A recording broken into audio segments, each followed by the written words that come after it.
Radical Candor, Be a Kick-Ass Boss Without Losing Your Humanity by Kim Scott.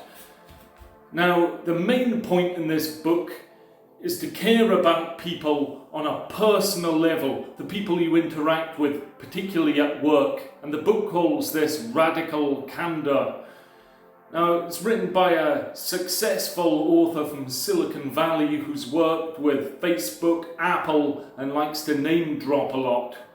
She stresses that different cultures communicate things in different ways, and mentions Israelis, for example, may sound as if they're arguing when they're just communicating, whereas if you're trying to obtain feedback from somebody from Japan, getting negative feedback would be quite a challenge and may take a lot of persistence in getting to know the team first.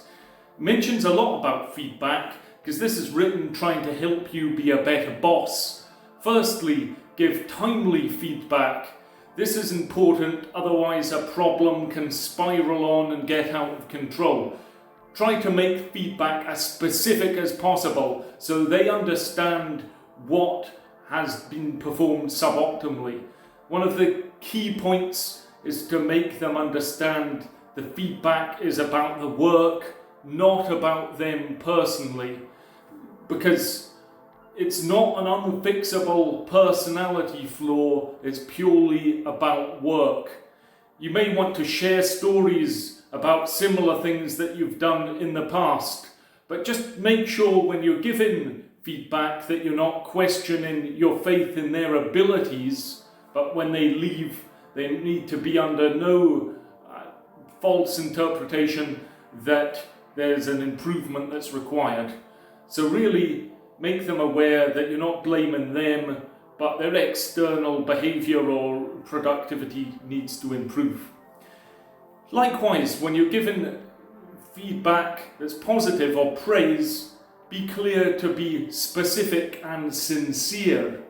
In other words, you want to be humble, helpful, and offer guidance immediately, praise ideally in public, and criticize in private. And when you're given this sincere praise, make sure you don't accidentally cause a problem. This book mentioned, for example, CEOs who would praise one engineer for all the work they have done and omit the work the rest of the team have done.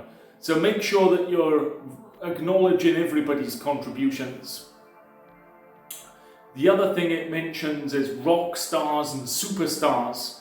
This is really showing that people have different ambitions. Some people want to keep ascending the career ladder, aiming for promotions. Others are more than content and happy to stay in their current job.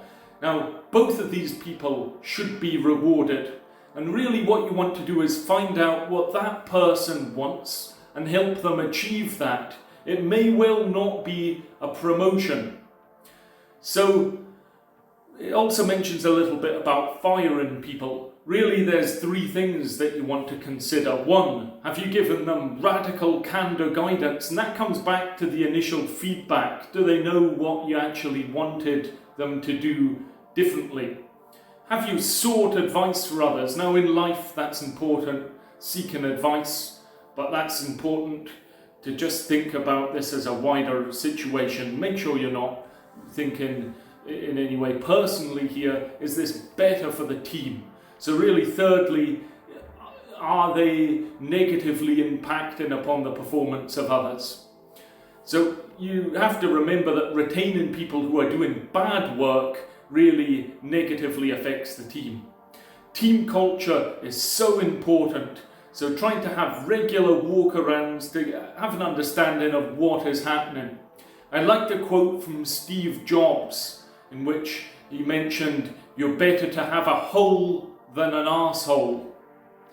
Really communicate swiftly, care personally, and challenge directly. Hope you found that useful. Feel free to subscribe and like, and I'll see you all next time. Take care.